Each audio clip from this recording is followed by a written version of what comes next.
نړۍ جال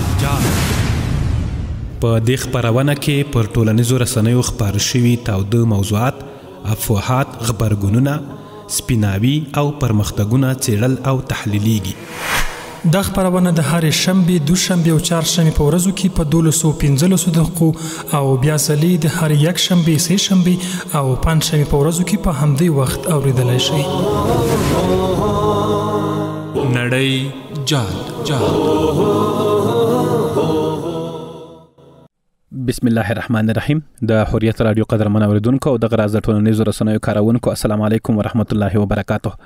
زه رحیم سکندر یم او نړۍ جال خبرونه باندې پیل کوم. خوشاله یو چې دغه خبرونه سره تاسو ورو بلدیږي، یعنی دا د ټولنیزو رسنیو لپاره یو برابر شوی خبرونه ده چې په انټرنیټ کې د فیسبوک، ټویټر، ایکس، انستګرام، ټیلیګرام، ټیک ټاک، یوټیوب دغه سي د ګروپونو کې څومره مواد خبرېږي هغه تاسو ته چاند مواد موږ اخلو، یعنی هغه چې زمونږ عقیده، اسلام، وطن، ټولنې، ملي ارزښتونو پورې تړاو لري.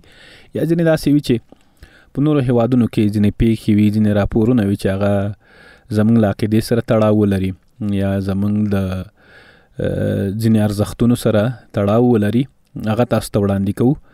نو نن هم ډیر موضوعات شته چې دغه 2 ورځو کې څه پیښ شوي، څه تر سره شوي دي، نو په ډیر لنډ کم وخت کې تاسو ته وړاندې کوو. د اسرائیل او د فلسطین یا حماس ترمنځ چې څومره دغه 14 میاشتې کېږي جګړه روانه ده، فلسطینیان لا هم مقاومت کوي، جهاد کوي، سره د خپل عقیدې نه، د خپل خاورې نه دفاع کوي، د بیت المقدس نه دفاع کوي، د خپل شهیدانو او قربانیو ته پکاتو لا هم زړور دي، مورال نه بایلي، که څه هم نور اسلامي نړۍ سره ولاړه نه ده. د دې پر ځای ځینې کفري هیوادونه هم سره ولاړه دي. په ناروې کې لاریون شوی دی. دغه راز امریکا هم له اسرائیل سره هغه سیارانه کمه کړې ده، کوم څومره چې مخکې وه. دا هم شاید منافقت وي، شاید رښتیا واوسیږي، خو ظاهرا هغسې مرستې نه ورسره کوي، ځکه ټرمپ په اړه چې ویل کېږي هغه تجار سړی دی، دغسې لګښتونو خلاف دی، لکه څنګه چې په اوکراین کې کېږي د روس خلاف، او دغه راز څنګه چې افغانستان کې هم خلاف د جګړې، هم دغه راز په غزه کې هم دغه جګړې خلاف دی. یعنې څومره لګښتونه چې کېږي دا غواړي په امریکا کې ولګوي. دلته یو مقاله حریت رادیو لیکلې ده د حماس نوي مشر په اړه. د اسرائیلو اشغالګرو سرسخت دښمن د حماس نوی مشر محمد سنوار څوک دی؟ دغه سرلیک لاندې یو مقاله لیکلې ده. په دې کې شاید نور موضوعات هم ډیر وي چې تاسو معلومات ترلاسه کوئ وروستي، او معلوماتو کې اضافه راشي. زه به خپله هم ولولم، ډیر څه به پکې وي، ځکه مقالو کې نه یوازې خبر وي، نه یوازې معلومات وي، نور هغسې څېړله تحلیل هم پکې شوی، خپل برداشت د نورو خلکو هغه د شنونکو تحلیلونه هم پکې راخیستل شوي، ځای پر ځای شوي وي. د حماس جهادي غورځنګ د افسانوي مشر شهید یحیی سنوار را وروسته چې تشه د هغه ورور محمد سنوار چې د اسرائیلو لپاره یو ستر سرخوږی سرسخت دښمن دی ډکه کړې ده. نوموړی د حماس د فوزي څانګې القسام د شهید شوي مشر محمد خالد الضعیف را وروسته د یاد غورځنګ دویم مهم شخص بلل کیږي. او لکه څنګه چې د اسرائیلو په تیرو 25 کلونو کې په کراتو د محمد ضعیف د شهید کېدو ادعا کړې وه، همداراز یې د محمد سنوار د شهادت په هکله هم په مختلفو وختونو کې بې بنسټه اوازې خپرې کړې دي چې وروسته بیا ناسمې ثابت شوي دي، تر دې چې اوس اسرائیلو هغه ته له مرګ راستون شوی انسان لقب ورکړی دی. یعنی له مرګ راستون شوی انسان چې بیرته ژوند ترلاسه کړی دی، دغسې لقب یې ورکړی دی. محمد ابراهیم حسن سنوار څوک دی؟ د 1915 کال د سپټمبر په 14مه نیټه د خان یونس په کیم کې زیږېدلی، 50 کلن دی. کورنۍ یې د النکبة الفلسطینیه د اسرائیلي وحشیانو لخوا د اسقلان او نورو فلسطینی ښارونو څخه د فلسطینی وګړو د شړلو وروسته د غزې خان یونس سیمې ته مهاجر شو چې هلته محمد سنوار وزیږېده. د اشغال تر سیوري لاندې د ماشومتوب سختې شپې ورځې تېرې کړې. هوډ او اراده یې له خپل مشر ورور شهید یحیی سنوار څخه الهام اخیستی و چې په حقیقت کې د مقاومت میړانې او سرښندنې یو سمبول و. ابتدایي زده کړې د فلسطیني کډوالو چارو ادارې انروا په ښوونځي کې ترسره کړه. زندان او کړاوونه په 1991 کال کې د صهیونیستي رژیم لخوا ونیول شو چې د کتسیویوت په زندان کې بندي و او له 9 میاشتو اسارت وروسته خوشي شو. په 1992 کال کې د فلسطین ګوډاګي رژیم لخوا چې اوس یې مشري محمد عباس کوي ونیول شو او په بیلابیلو اوقاتو کې 3 کاله د یاد رژیم په زندانونو کې تیر کړل. په 2000 کال کې د اقصا انتفاضي پاڅون له پیلېدو څو میاشتې وروسته د رام الله ښار له زندان څخه په تېښته بریالی شو. د جهادي مزل او مقاومت ژوند پیل. د زندان څخه له راوتلو وروسته محمد سنوار د جهاد لار خپله کړه او مقاومت لیکو سره یو ځای شو، که څه هم د 90 لسیزې له پیل راهیسې د شهید عزیز الدین قسام چې د حماس پوځي څانګه بلل کیږي سره و. خو په 2015 کال کې کله چې د وړتیا استعداد را برسېره شو نو د خان یونس د لیوا قماندان شو چې یا د لیوا د مقاومت له قوي قطاعاتو څخه بلل کیږي او محمد ضیف او مروان عیسی ترڅنګ د القسام د فوزي کمیټې له مشرانو غړو څخه وګرځید. د سترو عملیاتو طراح او د اسرائیلي اشغالګرو قاتل محمد سنوار د ډیرو هغو خونړیو عملیاتو اصلي طراح بلل کیږي چې په لړ کې اسرائیلي اشغالګرو ته پراخ تلفات اوښتي او له همدې امله ورته صهیونیستي رژیم د اسرائیلو د سرسخت دښمن په سترګه ګوري. له دې جملې څخه یو هم المتبدد عملیات و چې د 2006 کال د جون په 25 ترسره شول. د غزې د رفح ښار د ختیځ پولې د څیرمه د اسرائیلو یو پوځي مرکز یې په نښه کړ او په دې عملیاتو کې مشهور اسرائیلي سرتیر جلعاد شالیت اسیر شو او همداراز د 2011 کال د بندیانو تبادلې قضیه چې محمد سنوار په مستقیمه توګه څارنه ترې کوله د مرګ څخه راستون شوی. دا لقب دی چې اسرائیل ورکړی دی. صهیونیستي اشغالګر رژیم د محمد سنوار ته د مرګ راستون شوی لقب ورکړی او دا وروسته له دې چې څو ځله هڅو وروسته بیا هم د نوموړي له منځه وړلو کې پاتې راغلل. اسرائیلو څو ځله هڅه کړې چې نوموړی شهید کړي چې له دې جملې څخه یو یې د 2003 کال د اپریل په 11 وه چې د خان یونس ښار کې د هغه کور دیوال کې چاودیدونکي توکي ځای پر ځای کړي وو. همداراز په 2004 کال کې د اکتوبر 24 یې د هغه کور بمبار کړ او په 2014 جګړه کې د بل ځل لپاره د هغه کور په هوایي برید کې ویجاړ او بیا یې ویډیو خپره کړه. لسترګو پناه اسرائیلو ته یو ډارونکی خوب هیڅوک یې څیره نه پیژني او د پردې تر شا نادر ښکاره کېدل یې اسرائیلي دښمن ته یو قوي پیغام بلل کیږي چې د هغوی خوښي تختولې او په حقیقت کې نوموړی د اسرائیلي اشغال لپاره یو ډارونکی خوب ګرځېدلی. د لومړي ځل لپاره په 2022 کال کې د الجزیرې تلویزیون د ما خفي اعظم پروګرام کې په داسې حال کې راڅرګند شو چې مخ یې پټ و او په څو لنډو او اغیزمنو خبرو سره یې خپل شتون لا څرګند کړ او خپل اغیز یې پرېښود.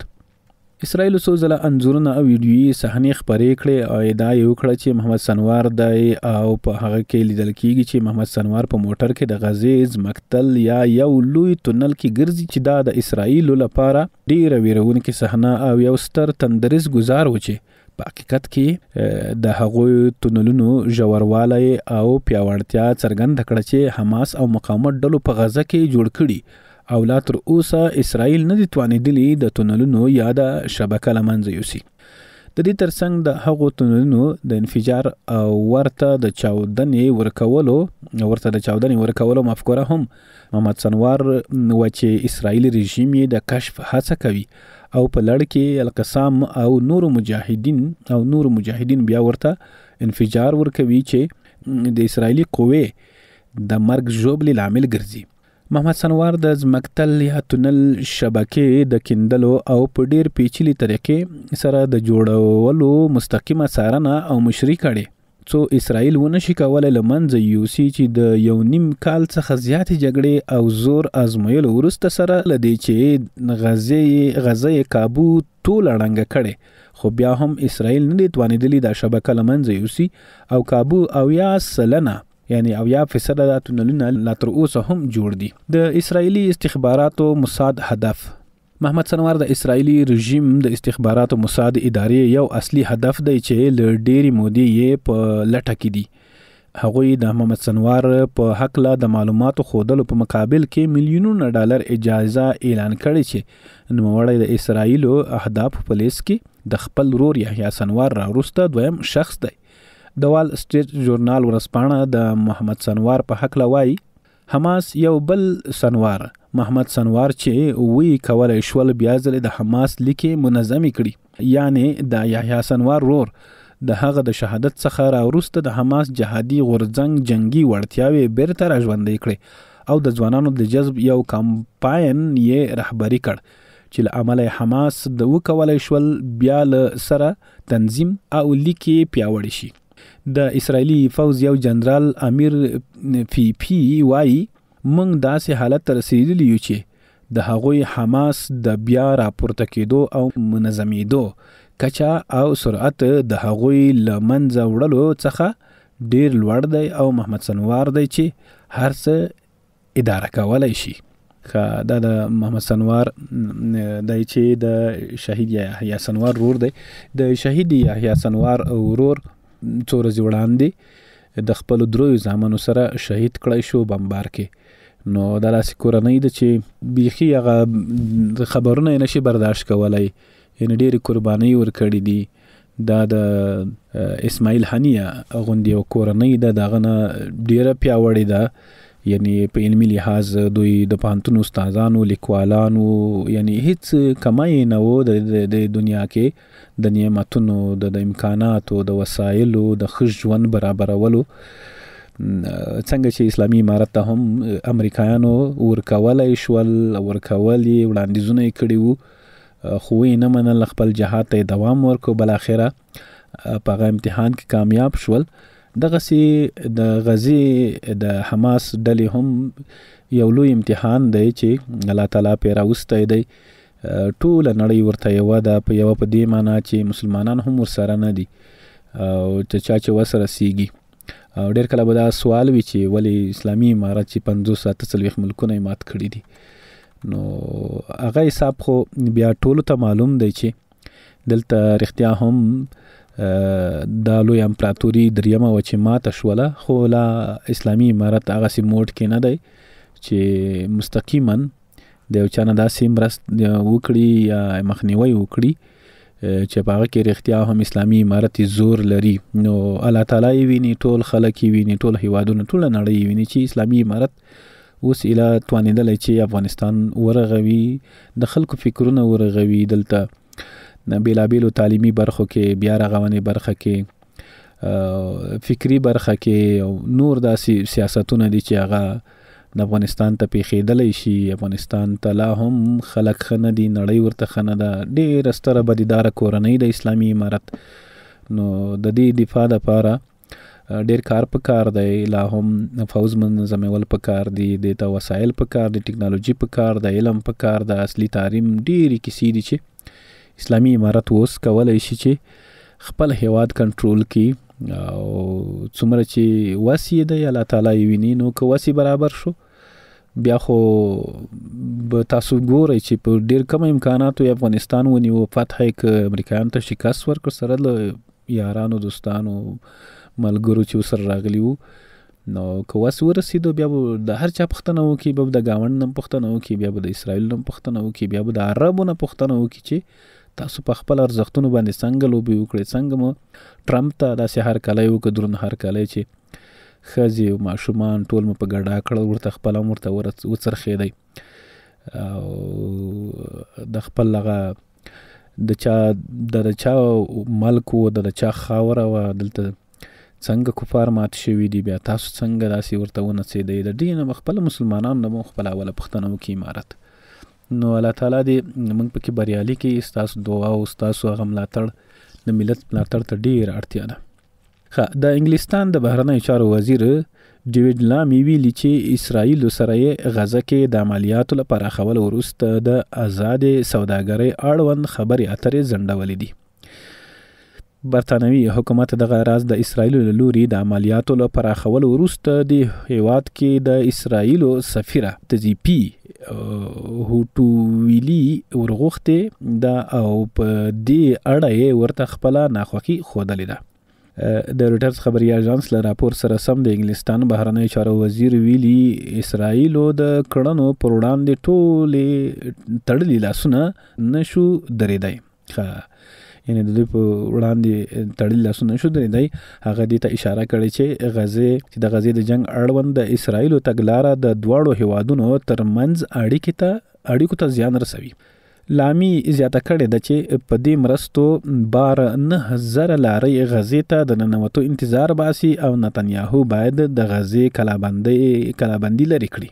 انګلستان سه شنبه پرون یعنې دا هم اعلان کړه چې د فلسطینیانو پر ضد د تاوتریخوالي له امله یې لویدیځه غاړه یعنی الضفة العربیه کې د اسرائیلو په ځینو میشت ځایونو او ادارو بندیزونه لګولي دي. یعنی د حکومت ویلي چې نوي بندیزونه یې موخې لري او د بشر حقوقو د سزاو د نړیوال نظام له مخې چمتو شوي دي. د دې هیواد لومړي وزیر کیر سټارمر هم پرون سه شنبه په اسرائیلو نیوکه کې ویلي چې غزه کې د کوچنیانو د کړاو کچه په مطلق ډول لزغمه پورته ده. هغه د اوربند اړوند خپله غوښتنه له سره وکړه. له سټارمر وروسته د فرانسې ولسمشر ایمانویل ماکرون او د کاناډا لومړي وزیر مارک کارني هم د اسرائیلو کړنې وغندلې چې دا لومړی ځل دی چې اروپایي مشران پکې په اسرائیلو سختې نیوکې کوي. دوی ګواښ وکړ که د نتنیاهو حکومت نوي نظامی بریدونه ونه دروي او په لویه کچه بشري مرستو ته د ننوتو اجازه ورنه کړي، نو دوی به پر ضد د پام وړ ګامونه پورته کړي. د اسرائیلو لومړي وزیر دې څرګندونو ته توند غبرګون ښودلی دی. د اسرائیلو پر ضد د اروپایي مشرانو د څرګندونې په داسې حال کې دي چې د نتنیاهو په مشرۍ اسرائیلي حکومت غزه کې په دې وروستیو ورځو کې د پخوا په پرتله په لا وحشي توګه د فلسطینیانو نسل وژنه ترسره کوي او هره ورځ د سلګونو کسانو د مرګ ژوبلې خبرونه خپریږي. بله پلو د غزې د کلابندۍ له امله له 14,000 ډېر یوازې کوچنیان له مرګ سره لاس او ګریوان دي. نو دا و د اسرائیلو ظلمونه وحشتونه چې په نړۍ کې د هر رسنۍ سرټکې ګرځېدلی دی. که څه هم اوکراین کې هم جګړه ده او داسې نور ځایونو کې هم شته، خو ځینې جګړې بیا داسې وي چې په نورو ځایونو کې د غزې او اسرائیلو هغه جنګ نه مخ اړول دي چې رسنۍ شخوند پې وهي، یعنی رسنۍ هغه مارکیټ چې دغه غزې نیولی وي. نو ځینو ځایونو کې بیا خال یو نیم ځای کې لکه د پاکستان او د هندوستان ترمنځ جګړه، همداشان اوکراین، همداشان په نورو ځایونو کې د چین او داسې نورو ځایونو کې کله کله خبرونه خپریږي. خو دا هغه هڅې دي چې د شنونکو په باور چې هغه د غزې نه مخ اړول دي. نو ډیرو ځایونو کې داسې کیږي. کته وزیرستان کې ډیر بمبارونه پاکستان فوز کړي دي، په عامو خلکو ماشومانو باندې کړي دي. د پرونه بله ورځ ډیر وحشت شوی دی، په رسنیو کې خپریږي. د خلکو هغه انتقادونه دا و چې د پاکستان د علماو، د مشرانو، د پوځ د ولس ټول نه راونیسه چې هندي فوجیانو یې کم زره بریدونه پې کړي وو، په هغه باندې ټول د پاکستان وړو زړو چیغې وهلې. خو د وزیرستان په شهیدانو ماشومانو باندې بیا چوپتي، نه دا دوه مخې ده. نو مخته نور خبرونه هم زیات دي. د افغانستان په اړه د آبادۍ خبرونه دي، د افغانستان په اړه ښه خبرونه شته دي، د ټولنې د رغښت لپاره ډېر ښه مخته تحلیلونه راپورونه هر څه شته دي. دا چې زموږ د خپرونې وخت نیمایي ته رسېدلی دی، چېرته ځو لنډه دمه اخلو بېرته راځو.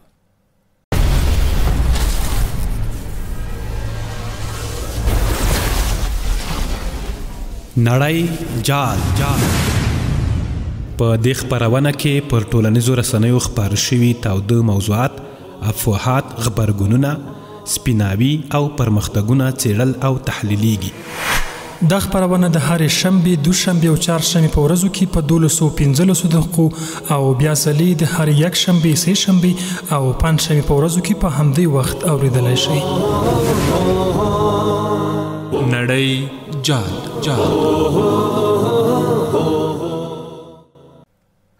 د حریت راډیو د نړۍ جال خپرونې قدرمن اورېدونکو او دغه راډیو ټولنیزو رسنیو کاروونکو یو ځل بیا ښه راغلاست درته وایم. نو تیر کې موږ د غزې او اسرائیل ترمنځ هغه شخړو باندې راپورونو باندې هغه نوي مشران ټاکلي دي، نوي اهداف ټاکي او د نړۍ غبرګونونه دي د ملګرو ملتونو، د فرانسې او د شان د نورو هیوادونو د ناروې کې پر ضد لارون شوی د اسرائیلو پر ضد په امریکا کې په نورو ځایونو کې هغسې خواخوږي خلکو بیخي ورسره کمه شوې ده. یعنې که چېرته اسرائیلی ویني د خلکو ته په نړۍ کې وحشي ښکاري. یعنې بیخي هغه د پر وړاندې ذهنیت یو بد ذهنیت خپور شوی د اسرائیلو پر وړاندې، ځکه هلته په غزه کې د ماشومانو او ښځو باندې بمبارونه کوي، کلابند کړي دي، د مرستو مخه یې نیولې ده. خو بیا هم ځینې مرستې ور پرېښودل شوي دي، ور روانې دي. رابش افغانستان ته د کانونو پټرولیم وزیر ملا هدایت الله بدری د تهران کانونو نړیوال نندارتون کې افغانستان یو باثباته هیواد بللی او ویلي دي چې افغانستان د بهرنیو پانګوالو لپاره مناسب فرصتونه لري.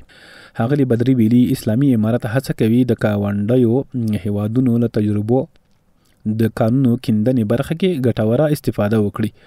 نوموړي د ایران خصوصي شرکتونو مسؤلینو د افغانستان کانونو سکتور کې پانګونې ته رابللي دي. د کانونو وزیر تېره ورځ د کانونو نړیوال نندارتون کې د ګډون په موخه تهران ته ولاړ. اروپایي ټولنې پر سوریې ټول بندیزونه لغوه کړل. دغه ټولنې سه شنبې ادعا کړې وه. دغه ټولنې پرون سه شنبه ویلي ادعا وکړه چې دوی اعلان وکړ چې دوی له لوري لګېدلي بندیزونه ټول لغوه شوي دي. دا بندیزونه د سوریې په اقتصادي سکتور سربیره انرژي، ترانسپورت او بانکي خدماتونو برخو کې وو. اروپایي ټولنه همداراز ټینګار کړی چې د اسد رژیم پورې تړلو بنسټونو او افرادو باندې به یې تحریمونه پر ځای وي. اروپایي هیوادونو چارواکو د دې اقدام موخه د سوریې خلکو ملاتړ او د یاد هیواد بیا رغونې لپاره د اسانتیاو برابرول یاد کړي. بلخو د امریکا ولسمشر ډونالډ ټرمپ هم سعودي عربستان ته د سفر پر مهال د سوریې نوي حکومت پر وړاندې د تحریمونو لرې کولو خبر ورکړی. هغه پریکړه چې د سوریې بهرنیو چارو وزارت یې هرکلی کړی دی.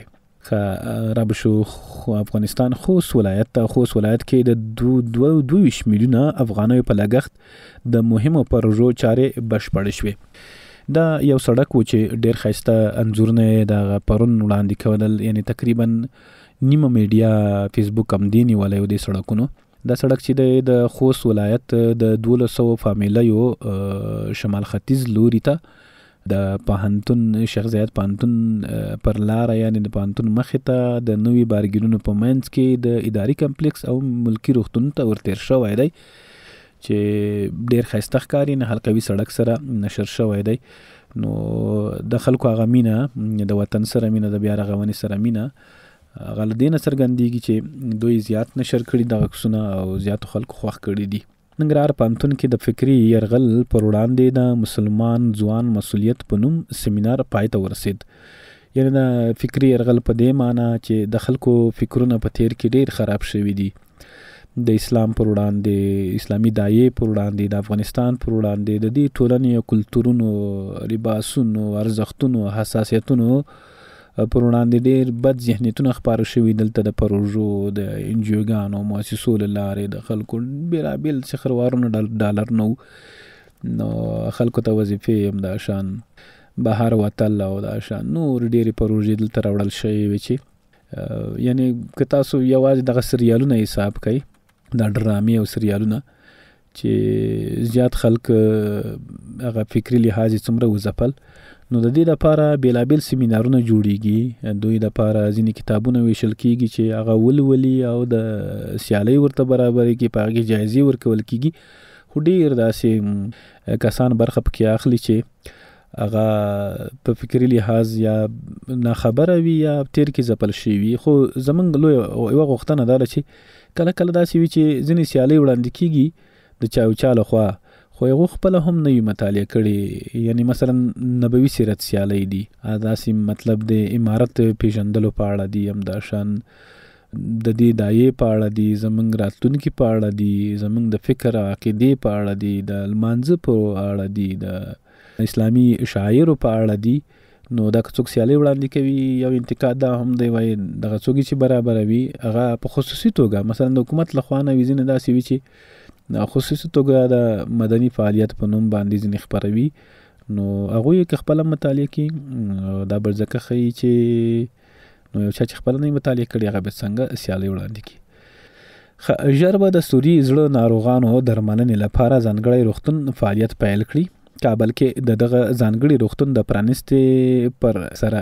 خبرې اترې د افغان سرې میاشتې ټولنې د رهبرۍ ناسته کې شوي دي د سرې میاشتې ټولنې ویلي د رهبرۍ ناسته کې د اداري چارو ښوالي یا د روغتون چمتو کولو او د اړوندو برخو ترمنځ په همغږۍ ټینګار شوی دی که څه هم هیواد کې د سوري زړه ناروغانو درملنې لپاره مجهز روغتون نشته خو بیا هم دغه بنسټ توانېدلی چې د کورنیو روغتونونو په مرسته د زرګونو هغو ناروغانو درملنه وکړي چې زړونه یې سوري دي دا سوري زړه خو اوس د درملنې راووتلې شاید زموږ هم زړونه سوري وي څه پته لګېږي ډېرو خلکو زړونه به سوري وي د اسلامي امارت له لوري د درملو تولید 3 افغاني فابریکې د سنو فارما ملي شفا او ټي جي ال د معیاري تولید له امله استایل شوي دي یعنی د 3 پرون چې 3 درملو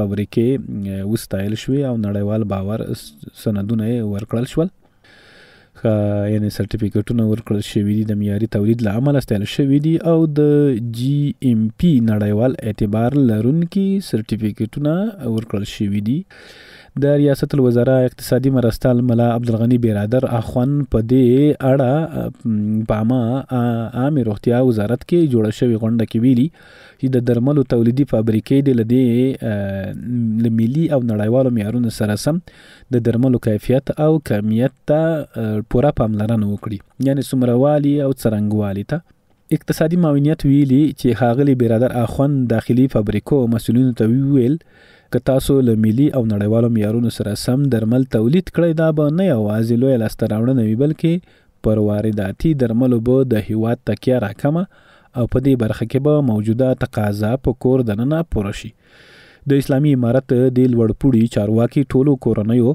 او بهرنیو پانګوالو ته ډاډ ورکړی چې په دولتي ادارو کې د اقتصادي چارو اړوند موضوعاتو پروسې به لا ساده منظمې چټکې او لنډې شي دا د منوړ ده چې د جی ام پی نړیوال باور لرونکي سرټیفیکټونه ورکړې سره یا د استایل شوي فابریکې کولی شي چې بهرنیو هیوادونو ته هم صادرات ترسره کړي دا ښه خبر دی یعنی باور ترلاسه کړی دی د ریاست الوزرا اداري مرستیال مولوي عبدالسلام حنفي په کابل کې د درملو 3 تولیدي افغاني فابریکو د ستاینې په مراسمو کې ویلي چې اسلامي امارت د کورنیو تولیداتو د ودې لپاره اغیزمن ګامونه پورته کړي دي نوموړي زیاته کړې چې اسلامي امارت د نورو لاسته راوړنو ترڅنګ د فساد ریښې هم له منځه وړي د نشهیي توکو پر ضد یې مبارزه کړې او د کورنیو تولیداتو ودې او لا پراختیا ته یې ځانګړې پاملرنه کړې ده ښاغلي حنفي ټینګار کړی چې اسلامي امارت د خوراکي توکو او درملو د کیفیت د کنټرول په برخه کې جدیت لري او هیڅوک نشي کولی چې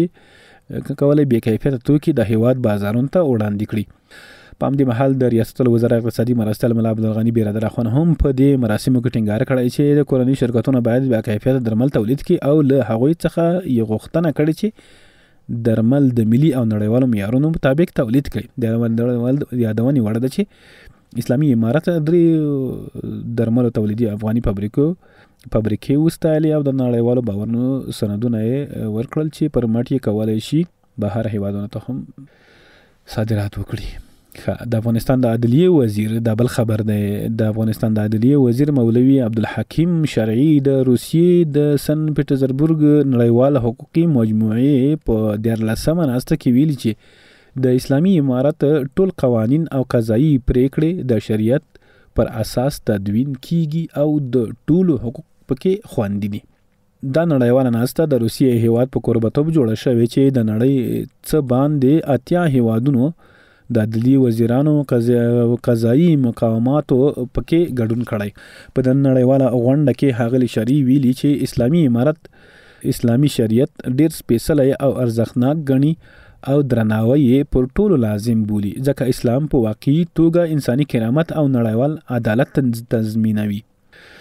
افغان وزیر زیاته کړې چې اسلامي امارت له هر هغه هیواد او سازمان سره چې اسلامي ارزښتونه د افغانستان ملي حاکمیت او ځمکنۍ بشپړتیا او د اسلامي امارت خپلواکي ته درناوی لري تعامل او د حقوقي همکاریو لپاره چمتو دی.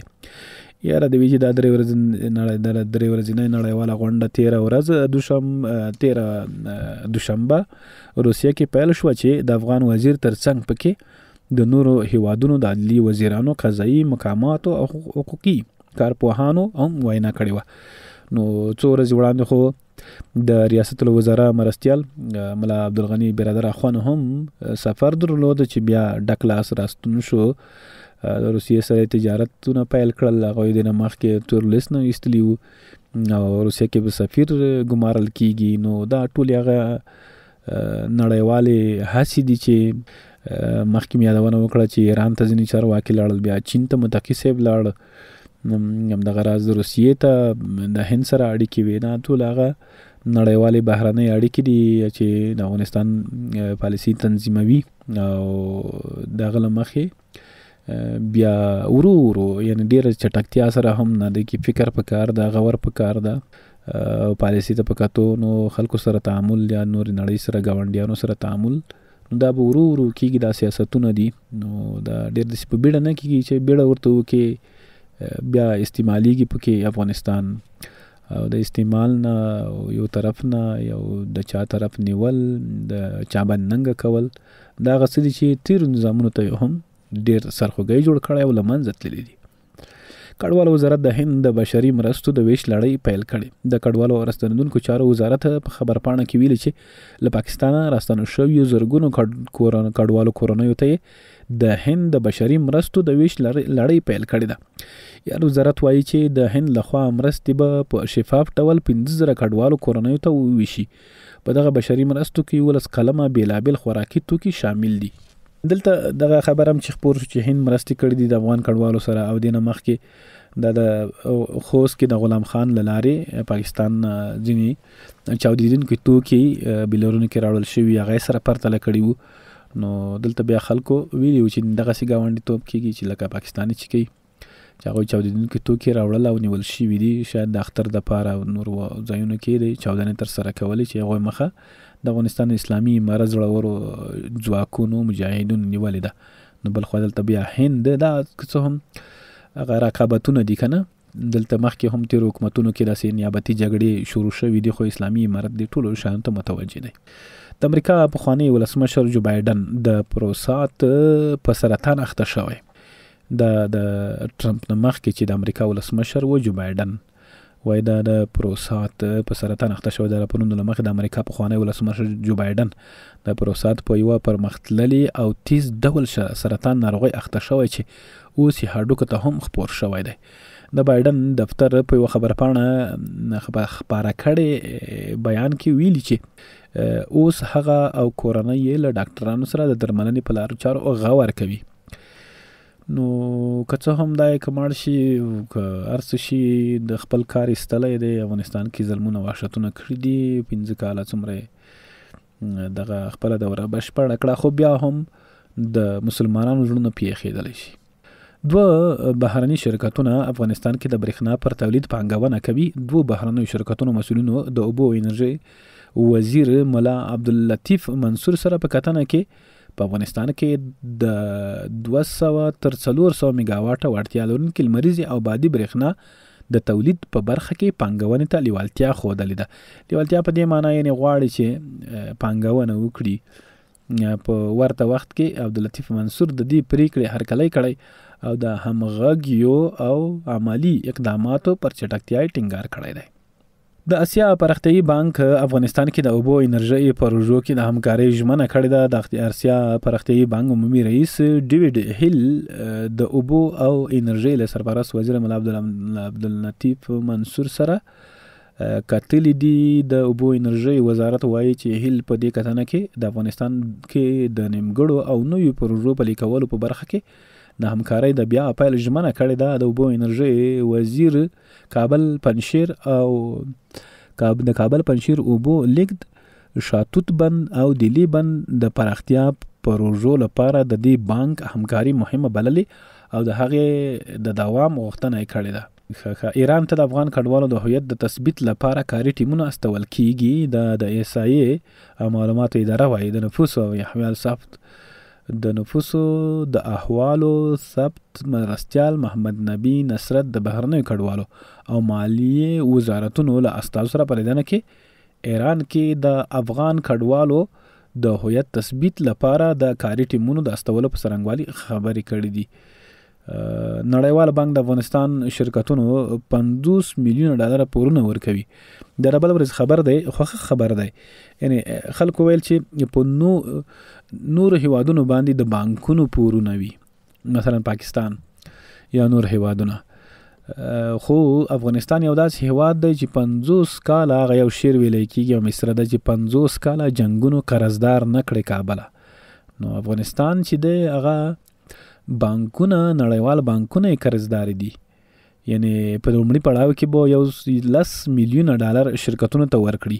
دلته شرکتونو چې دي هغه دغه نړیوال بانک قرضدار دی. د شرکتونو پورونه پې دي چې لومړي پړاو کې به $10 میلیون ورکړي، پاتې به 39 میلیونه بېلابېلو دریو پړاوونو کې د مالیې وزارت له لارې انتقال شي.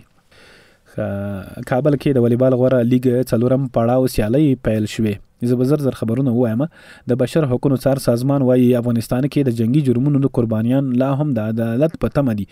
د بشري حقوقو څار سازمان وایي د هغو افغانانو د کورنۍ غړي چې په افغانستان کې د 20 کلنې جګړې پر مهال د بهرنیو پوځي ځواکونو لخوا وژل شوي له اوږدې مودې راهیسې د عدالت په تمه دي. د بشر حقوقو څار سازمان په خپل تازه راپور کې ویلي استرالیا چې په افغانستان کې د خپلو ځواکونو لخوا د ادعا شویو جنگي جرمونو په څېړنه کې تر ټولو مخکښه ده او د قربانیانو کورنیو غړو لپاره یې د شکایتونو ثبتولو یو ویبپاڼه جوړه کړې ده.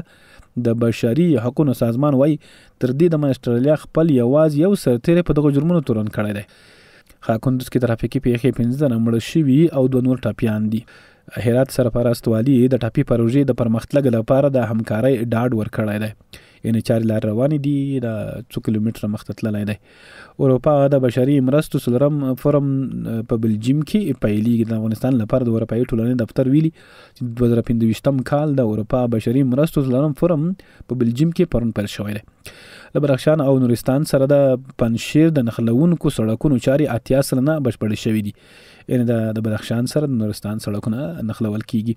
بلخ او غور ولایتونو کې د کتابونو نندارتون پرانستل شو. د بلخ اطلاعات او فرهنګ ریاست له لوري په مزار شریف کې د کتاب او کتاب لوستنې اونۍ په مناسبت 3 ورځنی نندارتون پیل شوی دی. روان کال میدان وردګو کې 15 بېلابېلې پروژې پیل شوي دي. مزار شریف کې د یو شمیر پراختیایي پروژو چارې بشپړې شوي دي. کندهار کې د روغني نباتاتو د کرنې پروژه پرانستل شوه. د مخابراتو او معلوماتي ټکنالوژۍ سرپرست وزیر مولوي نجیب الله حیات حقانی د سیمهییزو هیوادونو په 21مه غونډه کې د ګډون په موخه د ازبکستان پلازمین تاشکند ته په سفر ولاړ. د بهرنیو چارو سرپرست وزیر مولوي امیر خان متقي د یو لوړپوړي پلاوي په مشرۍ چین ته رسېدلی. په دې پلاوي کې د صنعت او سوداګرۍ وزارت مرستیال احمد الله زاهد هم شامل دی. ټاکل شوی چې متقي به د چین د بهرنیو چارو وزیر وانګ یي سره د دواړو هیوادونو ترمنځ پر سیاسي، اقتصادي او سوداګریزو اړیکو خبرې اترې وکړي. پاکستان د افغانستان په سلګونو ټرانزیټي توکو 10% لګښت لګولی. د چاپیریال ساتنې ادارې عمومي رئیس د ترکیې له سفیر سره کتلی دي. فرا سږ کال څه باندې 22,000 ټنه د پیازو حاصلات راټول کړي دي. 22,000 ټنه. سمنګانو کې د 5 پراختیایي پروژو چارې پیل شوې دي. کندهار کې په خاکریز ولسوالۍ کې د اوبو 2 بندونه جوړ شوي دي. د پامیر اوسیدونکو د پراختیایي پروژو پلي کولو غوښتنه کړې ده. سعودي عربستان پر غزې د اسرائیل وروستي بریدونه په کلکه غندلي. یو شمېر هیوادونو پر غزې د بریدونو درېدو غوښتنه کړې ده. د پاکستان له زندانونو نږدې 300 افغان کډوال خوشي شوي دي او د اسلامي امارت په مرسته په هڅو. افغان او ترکمن چارواکو د ټاپ او 500 کیلو ولټه پروژو په اړه خبرې کړې دي. د کډوالۍ سازمان له ایران او پاکستان د کډوالو دویمه څپه په لاره ده.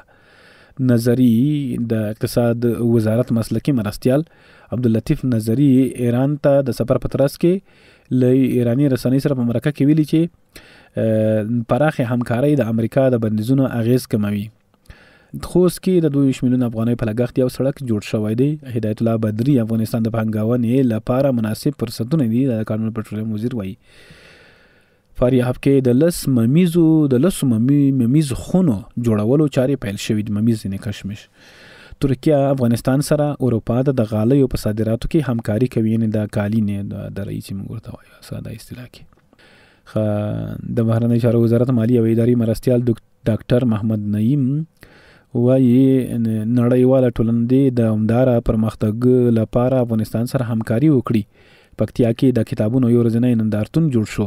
د چاپیریال ساتنې اداري رئیس د یو پلاوي په مشرۍ روسیې ته لاړ.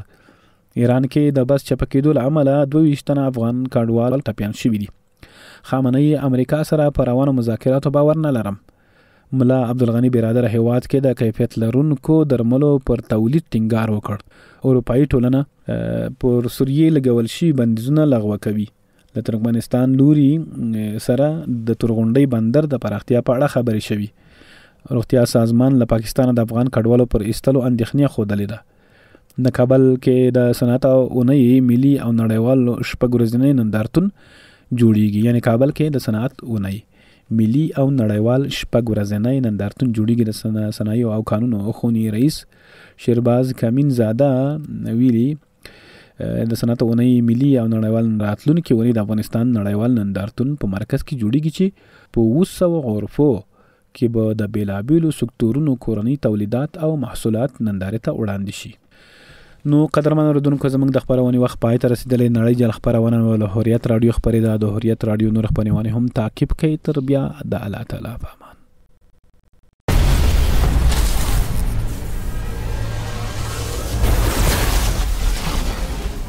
نړۍ جال په دې خپرونه کې پر ټولنیزو رسنیو خپاره شوي تاوده موضوعات، افواهات، غبرګونونه، سپیناوي او پرمختګونه څېړل او تحلیلیږي. دا خپرونه د هرې شنبې، دوشنبې او چهارشنبې په ورځو کې په 12:15 دقیقو او بیا ځلې د هرې یکشنبې، سه شنبې او پنجشنبې په ورځو کې په همدې وخت اورېدلی شئ. نړۍ جال